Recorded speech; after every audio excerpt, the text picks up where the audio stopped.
Nanti siang hari ini kita akan segera tahu siapa yang menjadi pemenangnya. Tapi masih ada satu nomor beruntung, maksudnya nomor terakhir.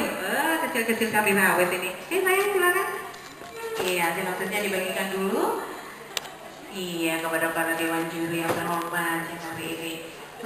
Sabar, sudah dari pagi nunggunya ya. Semangat banget ini, jadi penasaran ini.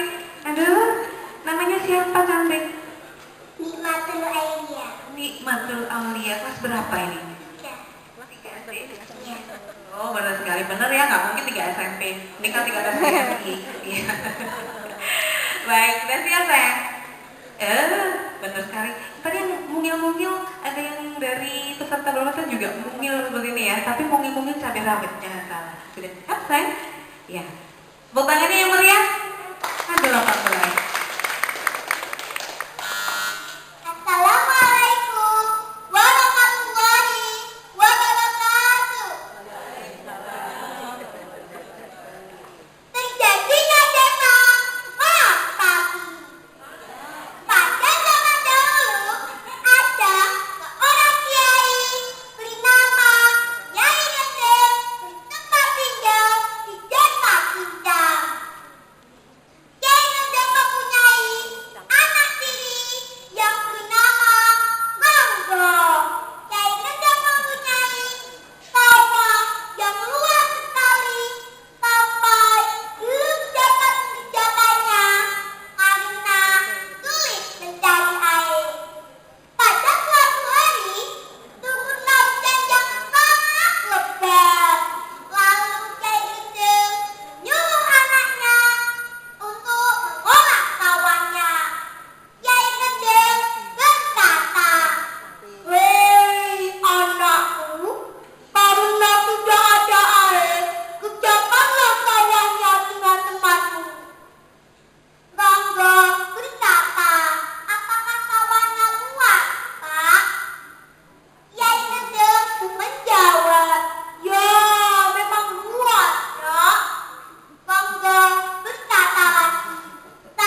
menjumpai